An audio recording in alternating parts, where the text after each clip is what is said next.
Okay, we will see a picture that you can understand clearly what is the upcoming events are. Okay, சரி, நீங்க நான் சொல்ற காரியத்தை மாத்திரம் பாருங்க. ஓகே, இப்ப இந்த பிக்சரை ஓபன் பண்ணிக்கோங்க. ஓகே, போன்ல இருக்கவங்க ஓபன் பண்ணிக்கோங்க. இதுல ஜூம்ல பாக்குறோம். இந்த கிரீன் கலர்ல மேல அந்த சிலுவை இருக்கு பாருங்க, மெசையா கட் ஆஃப் அப்படின்ற ஒரு சிலுவை இருக்கா? சோ அந்த சிலுவையில இருந்து மாத்திரம் நீங்க போக்கஸ் பண்ணுங்க. மத்த எதையும் பாத்தீங்கன்னா புரியாது. ஓகே, மத்தது பாபிலோன்லாம் என்னது, ஃபால் ஆஃப் ஜெருசலேம் என்னது, கோல்டு, இங்க ஒரு சிலை இருக்கு, தானியேல் 7ன்னு போட்டிருக்கு. ஓகே, அதெல்லாம் பார்க்க வேணாம். சரியா? மேல கிரீன் கலர்ல ஓகே, சிலுவை நடுவுல சிலுவை இருக்கா மேல, அந்த சிலுவைக்கு அப்புறம் பெண்டிகாஸ்ட் இருக்கா, அதுக்கப்புறம் second fall of Jerusalem by Rome அப்படி இருக்கும், அதுக்கப்புறம் சர்ச் ஏஜ் இருக்கா, அதுக்கப்புறம் Israel as a nation again இருக்கா, அதுக்கப்புறம் ராப்சர் இருக்கா, 7 years of tribulation இருக்கா, அதுக்கப்புறம் end of tribulation, அப்புறம் மில்லினம், அதுக்கப்புறம் இட்டர்னிட்டி. ஓகே, இதுதான் ஈவெண்ட். ஓகே, ஃபர்ஸ்ட் நான் ஸ்டார்ட் பண்ண போறது வந்து மெசையா ஜீசஸ் வந்திருக்கிறார் நமக்காக. அதான் சிலுவை போட்டிருக்கு. அந்த 2000 ஆண்டுகளுக்கு முன்னாடி இயேசு கிறிஸ்து வந்தார்ல, அந்த இப்ப ஜீசஸ் வந்து எவ்வளவு ஆண்டுகள் ஆச்சு? 2020 வருஷம் ஆச்சு. ஓகே, 2020 கிட்டத்தட்ட 2020 வருஷம் ஆயிடுச்சு. கரெக்டா? இந்த 2020 வருஷத்துல என்ன நடந்திருக்கு, இப்ப நம்ம எங்க இருக்கிறோம் அப்படின்றத நான் சொல்ல போறேன். ஓகே, இந்த மெசையா கட் ஆஃப் ஆன பிறகு ஒரு 40 நாள் என்ன பண்றாரு, நம்ம ஆக்ஸ்ல பார்த்தோம். 40 நாள் ஜீசஸ் வந்து அவங்க சீஷர்களுக்கு எக்ஸ்பிளைன் பண்றோம். ஓகே, இது ஆனா செம்மையா இருக்கு. நம்ம லூக்கா பார்த்தோம், லூக்காக்கு அப்புறம் ஆக்ஸ் பார்த்தோம், ஆக்ஸ்க்கு அப்புறம் இப்ப ரெவலேஷன் பாக்குறோம். அப்படியே அந்த இது சூப்பரா வருது. ஓகே, லூக்கா வந்து ஜீசஸோட ஏஜ். ஓகே, ஆக்ஸ் வந்து சர்ச் ஏஜ். சர்ச் ஏஜ்ல எப்படி இருக்கு அப்படின்றது. ரெவலேஷன் வந்து ராப்சருக்கு அப்புறம், ராப்சருக்கு அப்புறம் எப்படி அப்படின்றது தான். ஓகே, இப்ப இதுல மெசையா கட் ஆஃப் இருக்கா. இதுக்கப்புறம் பெந்தேகோஸ்தே நாள்ல ஆக்ஸ் சாப்டர் 2ல பார்த்தோம், ஞாபகம் இருக்கா? பெந்தேகோஸ்தே நாள் அன்னைக்கு ஆவியானவர் பொழிந்தருளப்பட்டார் 120 பேருக்கு. அந்த 120 பேர் இப்ப 100 லட்சமா இருக்கிறான். நிறைய பேர் செத்து போயிட்டாங்க, நிறைய பேர் உயிரோட இருக்காங்க, நிறைய மில்லியன்ஸா மாறிட்டாங்க. இப்போ நிறைய பேருக்கு பரிசுத்த ஆவியானவர் ஊற்றப்படுவார். இந்த கடைசி காலத்துல ஊற்றப்படுவார் மறுபடியும். எப்ப பெந்தேகோஸ்தே நாள்ல ஆவியானவர் இந்த உலகத்திற்கு ஊற்றப்பட்டாரோ அப்போதான் அந்த சர்ச் ஏஜ் ஸ்டார்டட். ஓகே, இதுக்கெல்லாம் வசனம் எங்கன்னா, சர்ச் ஏஜ்ன்ற வேர்டு எங்கன்னா, நாம் புரிந்து கொள்வதற்காக சர்ச் ஏஜ் அப்படின்னு சொல்றோம். ஒரு ஏஜ நம்ம ரெப்ரசென்ட் பண்ணுவோம், ஒரு டிஸ்பென்சேஷனை நம்ம ரெஃபரன்ஸ் பண்றதுக்காக சர்ச் ஏஜ் அப்படின்னு சொல்றோம். ஓகே, பைபிள்ல சில வசனங்கள் இன்டைரக்டா இதை குறிக்கும். ஓகே, பெந்தேகோஸ்தே நாள்ல எப்போ ஹோலி ஸ்பிரிட் வந்தாரோ, இறங்கி வந்தாரோ, டிசெண்ட் ஆகி வந்தாரோ, அப்பத்துல இருந்து சர்ச் ஏஜ் ஸ்டார்ட் ஆயிடுச்சு. நிறைய பேர் சொல்லுவாங்க, நாங்க சர்ச் ஸ்டார்ட் பண்ண இருந்தா சர்ச் ஏஜ் ஸ்டார்ட் ஆச்சு. தப்பு. ஆவியானவர் எப்போ ஊற்றப்பட்டாரோ அப்பதான் சர்ச் ஏஜ் ஸ்டார்ட் ஆச்சு. புரியுதா? சர்ச் ஏஜுக்கு அப்புறம் ஜெருசலேம்ல இருக்க தேவாலயம் எரிச்சு இடிக்கப்பட்டு, ரோம் எம்பையர்னால ஜெருசலேம்ல இருக்கிற தேவாலயம், ஜீசஸ் வந்து ஒரு இது சொன்னார், ஒரு ப்ராஃபஸி சொன்னார். இந்த கல்லெல்லாம் நீங்க பாக்குறீங்கல்ல, இவைகள்லாம் ஒரு கல்லின் மேல் ஒரு கல் இராதபடிக்கு, இந்த கட்டடத்தெல்லாம் நீங்க பாக்குறீங்க, இவைகள்லாம் ஒரு கல்லின் மேல் ஒரு கல் இராதபடிக்கு இவைகள் இடிக்கப்பட்டு போவோம், எரிக்கப்பட்டு போவோம் அப்படின்னு சொல்லி சொல்லுவாங்க. அதே மாதிரி அவர் சொன்ன அதே வார்த்தை, அந்த தேவாலயத்துல இருக்கிற ஒவ்வொரு கல்லையும் சந்து சந்தா எடுத்து அதுல இருக்க தங்கத்தை எடுத்து போட்டுக்கிறாங்க. யாரு? ரோம் எம்பையர்ல இருக்கிற எல்லா ராஜாக்களும், அங்க இருக்க போர் சேவகர்கள் எல்லாருமே. ஓகே, ஜீசஸ் 33rd AD-ல உயிரோட மேல போயிட்டாரு. ஓகே, 70th AD ஜீசஸ் வந்து 70வது வருஷத்துல சர்ச் ஆர் ஜெருசலேம செதறடிக்கப்பட்டுச்சு. ஜெருசலேம்ன்ற ஒரு நாடே இல்ல, எரிச்சிட்டாங்க. ஓகே, ஏன்? இஸ்ரவேல் ஜனங்க இயேசுவின் பேச்சையோ தேவனுடைய பேச்சை கேட்கல, சிதறடிக்கப்பட்டாங்க. உலகம் எங்கும் சிதறடிக்கப்பட்டாங்க இஸ்ரேல். ஓகே, அதுக்கப்புறம் சர்ச் வளர்ந்து, இப்ப ஆக்ஸ்ல நம்ம பார்த்தோம்ல, சர்ச் அப்படியே வளர்ந்து பெருகிட்டே இருக்கு, அப்படியே பெருகிட்டே இருக்கு. நிறைய இடத்துல பவுல் போந்துட்டு நிறைய மிஷினரிகள் இருந்துச்சு, பிரசங்கம் பண்றாங்க. ஓகே, சர்ச் ஏஜ் இப்பவும் சர்ச் ஏஜ் கண்டினியூ ஆகுது. கரெக்டா? ஆனா 1948ல நீங்க பாத்தீங்கன்னா யூகே வந்து எல்லாருக்கும் ஃப்ரீடம் கொடுத்தான். நமக்கு எப்படி ஃப்ரீடம் கொடுத்தானோ அதே மாதிரி நிறைய நாடுகளுக்கு ஃப்ரீடம் கொடுத்தான். ஓகே, அந்த டைம்ல இஸ்ரேல் வந்து என்ன பண்ணாங்க, அவங்க ஜெருசலேம சுதந்திரிக்கிறதுக்காக 3 நாடுகளை சண்டை போட்டு victory, they got a victory. Okay, 1948ல மறுபடியும் இஸ்ரேல் அப்படின்ற ஒரு நாடு உண்டாக்கப்பட்டது இல்ல, உருவானது. ஃபர்ஸ்ட் இஸ்ரேலே கிடையாது. ஓகே, அந்த 70 ADக்கு அப்புறம் இஸ்ரேலே கிடையாது. ஆனா தேவன் சொன்ன ப்ராஃபஸி இருக்கு. ஜீசஸ் இந்த எசேக்கியேல் சாப்டர் 37 இஸ்ரேலை பத்தி, உலர்ந்த எலும்புகளா இருந்த இஸ்ரவேல் ஜனங்கள் உயிர் பெற்று ஏஞ்சாங்க அப்படின்னு சொல்லி இருக்கும் வசனம். ஓகே, எப்படி இஸ்ரேல் வந்து உயிர் பெற்று வந்தாங்களோ அதே மாதிரி இங்க இஸ்ரேல் as a nation மறுபடியும் 1948ல they will come back. 1948 is AD. Okay, 70 ADல போனவங்க 1948ல திருப்பியும் வருவாங்க. ஓகே, சோ வந்துட்டாங்க. இப்போ நம்ம எங்க இருக்கிறோம்? ராப்சருக்கும். ஓகே, இங்க பாயிண்ட் வைக்கிறேன் பார். காசு தெரியுதா? Israel as a nation again அது முடிஞ்ச பிறகு ஓகேயா, ரொம்ப பக்கத்துல இருக்கு ராப்சரு. இப்ப கூட வரலாம் ஜீசஸ், இப்ப கூட வரலாம். Is very very near. ஒரு வருஷம் நான் வாசிக்கலாமா? யாக்கோபு. இதெல்லாம் தெரியாம நிறைய கிறிஸ்டியன்ஸ் ஜாலியா இருக்கிறாங்க. சரி இருக்கட்டும், ஜாலியா இருக்காங்கன்னு பொறாமப்படல, புத்தி எட்டு இருக்க கூடாது.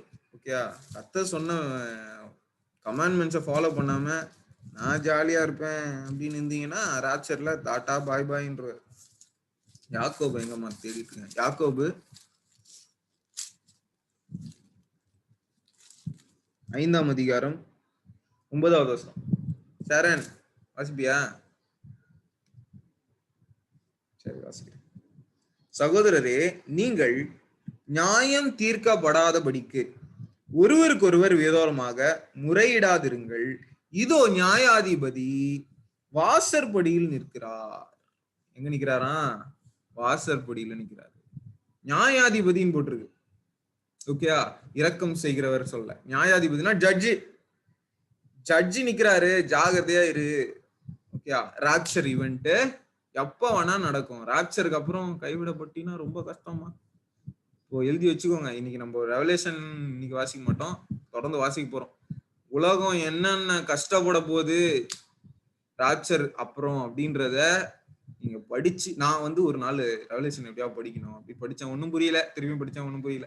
ஒரு நாள் கர்த்தர் வந்து தனிப்பட்ட வகையில எனக்கு சில விஷயங்கள் எல்லாம் வெளிப்படுத்தி காட்ட ஆரம்பிச்சாரு. பிக்சர்ஸ் எல்லாம் எனக்கு வர ஆரம்பிச்சது. இந்த ரெவலேஷன்ல படிக்கிற பிக்சர்ஸ் வந்து அப்படியே எனக்கு வர ஆரம்பிச்சது. ஓகேங்களா, இப்படி வர ஆரம்பிச்ச உடனே எனக்கு ஒரே பயம். நைட்டு கனவு எல்லாம் எப்படி வருது, இந்த மாதிரி வருது. ஸோ என்னாச்சு, எனக்கு கொஞ்சம் பயம் வந்துருச்சு. 3 நாள் 4 நாள் தூங்கல, வீட்டுல யாருக்கும் சொல்லல. அன்னைக்கு காலேஜ் லீவுன்றதுனால அப்படி விட்டுச்சு. ஸோ அந்த அளவுக்கு கொஞ்சம் கொடூரமா இருக்கும். ஓகே, ஸோ அதுக்கெல்லாம் ஆயத்தமா நீங்க பயமுறுத்தல. ஓகே, ரொம்ப டீப்பாலாம் சொல்ல மாட்டேன், ஆனா அந்த அளவுக்கு டீப்பா இருக்கும். இப்படி ஜனங்கள் கொடுமைப்படுத்தப்படுவாங்க. இன்னும் கேட்டா சாத்தான் வந்து இப்ப 2வது ஹெவன்ல இருக்கான். அதை நான் சொல்றேன். 2வது இடத்துல இருந்து சண்டை போட்டு கீழே தள்ளப்பட்டுருவான் பூலோகத்துல. அப்போ பூலோகத்துல சாத்தான் வந்து கீழே விழுந்துருவான். பூலோகத்துல சாத்தான் ஆல்ரெடி சாத்தான் தான் பூலோகத்தை ஆண்டு கொண்டிருக்கான். ஆனா தேவனுடைய ராஜ்யம் இந்த பூலோகத்துல நடந்து கொண்டு இருக்கு. ஓகே, ஒளி, இப்ப நம்ம ஒளி, சில பேர் இருளா இருக்காங்க, அவங்களெல்லாம் நம்ம புஷ் பேக் பண்ணிக்கிட்டே இருக்கோம். ஆனா ஒரு நாள் வரும் ராப்சர்ல நம்ம எல்லாரையும் எடுத்துக்கொள்ளப்பட்டுருவோம். ஆவியானவரே இருக்க மாட்டார். ஓகே, இந்த சர்ச் ஏஜ்ல ஊற்றப்பட்ட ஆவியானவர் இருக்கவே மாட்டார். ஓகே, எடுத்துக்கொள்ளப்பட்ட பிறகு நீ பைபிளை படிச்சாலும் உனக்கு புரியாது. நான் லாஸ்ட்ல படிச்சுக்கலாம், லாஸ்ட்ல ஒன்னும் படிக்க முடியாது, இப்ப படிச்சாதான். வாசிக்கிறீங்களா? ஆமோஸ் யாரும் சொல்லுவாங்க, இந்த அதிகம் நிறைய வாட்டி பார்த்துட்டோம்.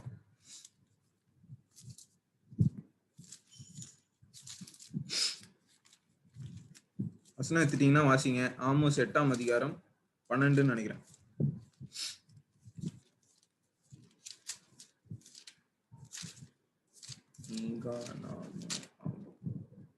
8:12 8:11. இதோ தேசத்தின் மேல் பஞ்சத்தை அனுப்பும் நாட்கள் வரும். ஆகார குறைவினால் உண்டான பஞ்சம் இல்ல, ஜலக்குறைவினால் உண்டான பஞ்சம் இல்ல, கர்த்தருடைய வசனம் கேட்க கிடையாத பஞ்சத்தை அனுப்புவேன் என்று கர்த்தராகிய ஆண்டவர் சொல்கிறாரு. அப்பொழுது அவர்கள் கர்த்தருடைய வசனத்தை தேட ஒரு சமுத்திரம் தொடங்கி மறு சமுத்திரம் மட்டும் வட திசை தொடங்கி கீழ் திசை மட்டும் அலைந்து திரிந்தும் அதை கண்டடைய மாட்டார்கள். அதுக்குதான் எல்லார்கிட்டயும் நான் வந்து கோவமா திட்டிட முடியும். ஓகே, ஜாயின் பண்ணுங்க, பைபிள் டிஸ்கஷன்ல ஜாயின் பண்ணுங்க, சில காரியங்களை எக்ஸ்பிளைன் பண்ணா உங்களுக்கு புரியாது, நீங்க ஜாயின் பண்ணுங்க, நீங்க கத்துக்கோங்க அப்படின்னு நான் சொல்றேன்ல. நீங்க எல்லாம் நல்லவர்கள், கீழ்ப்படிந்து ஜாயின் பண்ணிட்டீங்க. ஓகே, சில பேர் ஜாயின் பண்ண முடியல அவங்களால. ஓகே, சில பேர் வேணும்ட்டே நான் ஜாயின் பண்ண முடியாது, என்னால எல்லாமே பண்ண முடியாது அப்படின்னா அந்த சத்தியம் அவங்களுக்கு வெளிப்படாமையே போயிடும். கடைசி வரைக்கும் அந்த சத்தியம் உங்களுக்கு கிடைக்காது. ஓகேயா? சோ அந்த சத்தியம் வெளிப்படாத போது அந்த சத்தியத்திற்கு ஏற்ற கனிகளை அவங்க கொடுக்கவே முடியாது. ஓகேயா? there is a invite, everybody has a call letter from God, but only some were selected, some were chosen. புரியுதா?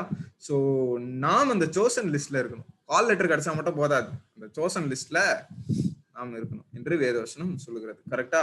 இந்த பஞ்சம் வரத்துக்கு முன்னாடி நாம் ஆயத்தப்படணும். இப்போ நீங்க ஒரு கம்பேரிசன், ஒரு ஷேடோ ஒன்னா சொல்றேன்.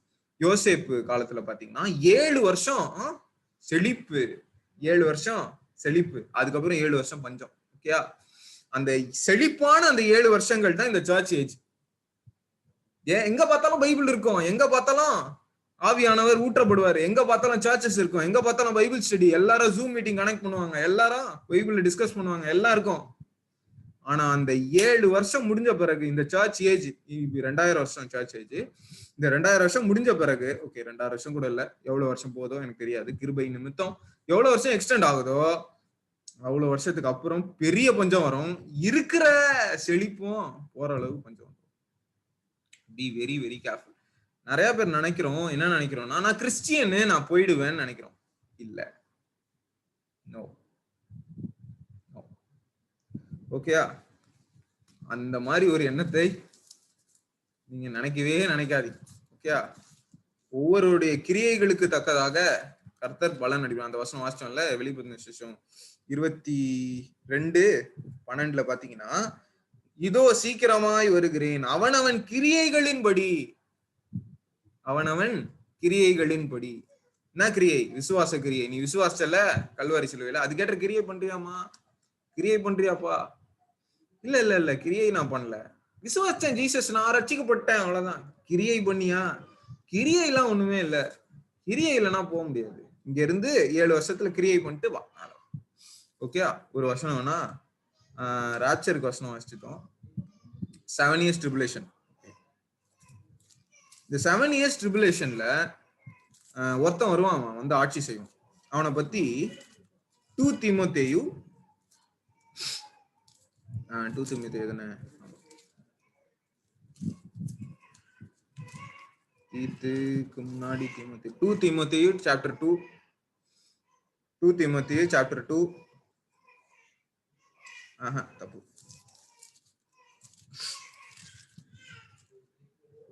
சாரி, 1 தீமோத்தேயு chapter 4, very sorry, 2 Thessalonians chapter 2.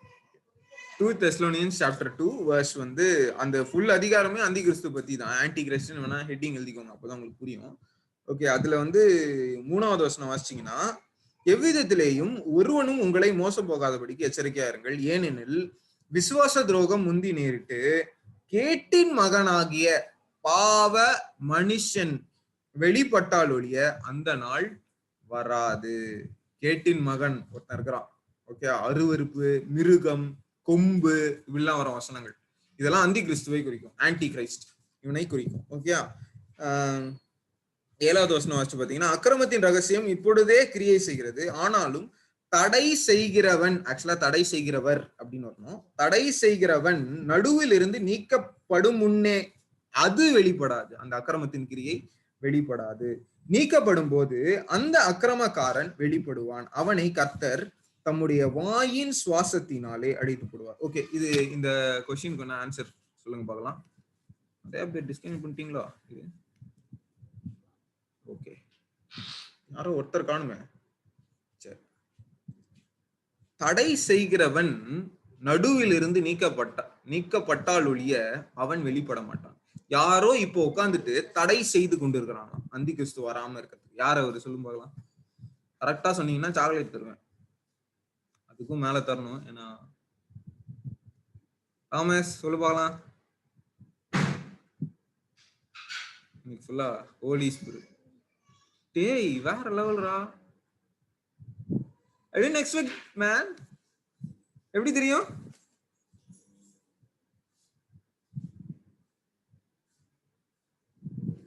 எப்படி தெரியும் தாமஸ்? என்னடா டிஸ்கனெக்ட் ஆயிட்டே இருக்கீங்க எல்லாரும்? ஆனா நீங்க தான சொன்னீங்க இந்த வசனத்தை வச்சு சொன்னானா? ஆமா, இந்த தாமஸ் பையன் அதுல வரலன்னு தான் அவனை கேட்டேன். கரெக்டா சொல்லிட்டா. பரவாயில்ல, very good. I am very happy. Praise the Lord. உனக்கும் தெரியுமா இவாஞ்சலின்? ஓகே ஓகேப்பா, சூப்பர். பரத், உனக்கு இது ஜூம் பிரச்சனையா இருந்துச்சுன்னா வாட்ஸ்அப்ல வேணா நான் கால் பண்றேன். ஓகேயா? மெசேஜ் பண்ணு, நான் வாட்ஸ்அப்ல வேணா கால் பண்றேன். இல்ல நான் கொஞ்சம் கனெக்ஷன் விட்டுட்டு வந்து இப்போ ஜாயின் பண்ணிட்டேன். பிரச்சனை. சரிம்மா, நோ ப்ராப்ளம். ஓகே, முடிச்சிடலாமா? என்ன புரிஞ்சுது? சரி, அந்த 7 years ட்ரிபுலேஷன் ஒன்று இருக்குல்ல, இந்த ட்ரிபுலேஷன்ல அந்தி கிறிஸ்து இந்த உலகத்தையே ஆட்சி செய்யும் போது கொடுங்கோல் ஆட்சி நடக்கும். அதுலதான் இந்த 13 சாப்டர்ல நீங்க வாசிச்சீங்கன்னா 666ன்ற முத்திரைய ரைட் ஹேண்ட்லயும் 4 போடணும். இப்போ வந்துச்சுல நமக்கு ஆதார் கார்டுலாம் மேண்டேட்டரி பண்றாங்கல்ல, அதே மாதிரி எல்லாருக்கும் ஒரு 12 digit number or 14 digit number வந்து எல்லாருக்குமே மேண்டேட்டரி பண்ணிடுவாங்க. ஓகே, இது இருந்தாதான் உனக்கு இப்போ ரேஷன் கார்டு இருந்தாதான் ரேஷன்ல சோறு. அதே மாதிரி உனக்கு பேங்க் அக்கௌண்ட் இருந்தாதான் உனக்கு கேஸ். புரியுதா? இது எல்லாமே வந்து ஒரு சிப்லயோ இல்ல ஒரு பார்கோட்லயோ ஏதோ ஒண்ணு. ஓகே, அது எப்படி நமக்கு சொல்லுது? சில பேர் பார்கோட் சொல்லுவாங்க, சில பேர் சிப்பு சொல்லுவாங்க, சில பேர் ஏதோ ஒண்ணு சொல்லுவாங்க. ஏதோ ஒரு கார்டா இருக்கலாம், ஏதோ ஒண்ணு உன் கையிலயோ உன் நெத்தியிலையும் அதை வந்து குத்திக்கணும். ஓகே, அது 666 சம்பந்தப்பட்டதா இருக்கும். ஓகே, இத குத்திக்கிட்டேன்னா உனக்கு சாப்பாடு சோறு எல்லாம் இந்த 7 வருஷத்துல கிடைக்கும். ஆனா இத குத்திக்கிட்டேன்னா கர்த்தருடைய சமூகத்துக்கு நீ போகவே முடியாது மகனே மகளே. நல்லா கவனி. அந்தி கிறிஸ்து வந்துட்டு இந்த ரூலை போடுவான். போட்ட பிறகு எல்லாருக்கும் புத்தி வரும். அப்பதான் சில பேருக்குலாம் கைவிடப்பட்டு புத்தி வரும். அவங்கள பத்தி கூட போட்டிருக்கு பைபிள்ல. அவங்களுக்கு புத்தி வந்து என்ன பண்ணுவாங்க? அவங்க எல்லாம் ரத்த சாட்சியா மறிக்கணும், இல்ல மலை காடு ட்ரெஸ் இல்லாம போய் மிருகம் மாதிரி சுத்தி மேல இருந்து கர்த்தர் வேற வாதைகள் பெருங்காற்று இதெல்லாம் போடுவார் மேல இருந்து. அதெல்லாம் அனுபவிச்சு ஓகே நீ ஒண்ணு அப்படியே சாகணும், இல்லைன்னா அந்தி கிறிஸ்து உன்னை கொலை பண்ணுவான். அது அந்த மாதிரி நீ சாகணும். இல்லைன்னா இந்த 7 வருஷம் கஷ்டப்பட்டு எப்படியாவது உயிரோட வந்துட்டீங்கன்னா கர்த்தர் உன்னை திருப்பியும் ஏற்றுக்கொள்வாரு. அப்போ பரலோகம் கிடையாது. பரலோகத்துல நீ இருக்கவே முடியாது. உலகத்துல ஒரு லோ ஸ்டாண்டர்ட்ல ஒரு பிரைஸ கடவுள் உனக்கு கொடுப்பாங்க. அது எதுக்கு கஷ்டப்பட்டுக்குன்னு? இவ்வளவு கஷ்டப்பட்டு ஏன் நம்ம நியூ ஹெவன்லயும் நியூ எர்த்லயும் இருக்கிறதுக்கு அவ்வளவு கஷ்டப்பட்டோம்? நம்மளுக்கு நியூ ஜெருசலேம் கடவுள் கொடுப்பாரு. அந்த நியூ ஜெருசலேமுக்கு நம்ம போனோம்ல, கடவுள் பக்கத்துக்கு போனோம். அதுக்கு நம்ம ராப்சர்ல, இப்ப ராப்சர்ல போறவங்க தான் மணவாட்டி ஆகிய சபை, நம்ம ஒய்ஃப் அப்படி சொல்லப்படுது பைபிள்ல. ஜீசஸ் வந்து ஹஸ்பண்ட், நம்ம ஒய்ஃப் அப்படி கம்பேர் பண்றாங்க. ஒய்ஃப்னா கூடவே தானே இருக்கணும், ஜீசஸ் கூடவே நம்ம இருக்கலாம். ஓகே, இல்ல நான் லேட்டாவே வந்துக்கிறேன் அப்படின்னா லேட்டா வாங்க, லேட் கம்மர்ஸ் லேட்டாவே வாங்க, ஒன்னும் பிரச்சனை இல்லை, எனக்கு ஒன்னும் பிரச்சனை இல்லை. ஓகே, நான் ஏசுதான் கொஞ்சம் வருத்தப்படுவார். ஐயோ இவங்களுக்காக எவ்வளவு சத்தியம் சொன்னேன், இவங்களுக்காக ஜூம் மீட்டிங் எல்லாம் கனெக்ட் பண்ணி நான் ராத்திரி 10:30 மணிக்கெல்லாம் உட்காந்து இவங்களுக்கு புரிய வச்சு நின்னேன். ஆனா நான் இல்ல, ஏசு சொல்றேன், கஷ்டப்பட்டு இவங்களுக்கு சொன்னேன், கடைசியில கைவிடப்பட்டு போயிட்டாங்களே அப்படின்னு சொல்லி அவரு தான் ஃபீல் பண்ணுவாரு. பட் அவருக்கு பிரச்சனை இல்லை, அவரு பிதாவினுடைய சித்தத்தை தான் செய்வார். ஓகேங்களா? இயேசுவே கடைசி நிமிஷத்துல வந்து, இயேசுவே நான் உங்களுக்காக சர்ச்சில் வந்து கீபோர்டு வாசிச்சேன், நான் உங்களுக்காக கொயர்ல எல்லாம் இருந்தேன், நான் உங்களுக்காக தெருவுல எல்லாம் டிராக்ஸ் கொடுத்தேன், செல்லுபடி ஆகாது மகனே. உங்ககிட்ட பாவம் இருந்துச்சு, உங்ககிட்ட சத்துருடைய ஏதோ ஒரு காரியம் இருந்துச்சு, செல்லுபடியே ஆகாது. இப்பவே மனம் திரும்பு, கர்த்தருடைய ராஜ்யம் சமீபமா இருக்கு. ஓகே, முடிச்சிடலாமா? ஸோ வெளிப்படுத்தின விசேஷத்துல இந்த இப்ப பார்த்தோம்ல, இந்த டைம் லைனு இன்னும் கிளியரா நம்ம பார்க்க போறோம். ஓகே, அந்த 7 years ட்ரிபுலேஷனுக்கு அப்புறம் ஜீசஸ் மறுபடியும் இந்த உலகத்துக்கு வந்து 1000 வருஷம் அரசாளும். அதான் மில்லினம். 1000 வருஷம் நம்ம அவரோடு கூட ஆளுகை செய்வோம். அந்த 1000 வருஷம் முடிஞ்ச பிறகு ஒரு ஃபைட் வரும், கோகுமாகுன்னு ஒரு சண்டை வரும். அந்த சண்டை முடிச்ச பிறகு இட்டர்னிட்டி சந்தோஷமா அவரோடு கூட இருக்கலாம். அவர் நம்முடைய கண்ணீர்களை எல்லாம் அவருக்கு கை வச்சு கொடுப்பேன் அப்படின்னு சொல்லியிருக்காரு. Okay, super. அவ்வளவுதான், ரெவல்யூஷன் முடிஞ்சாச்சு, எல்லாம் கிளம்புங்க. சரி, ஜம்ப் பண்ணி முடிக்கலாம். யார் ஜம்ப் பண்ண போறீங்க? டாப்னி ஜம்ப் பண்றியா? எதிர்பார்க்கல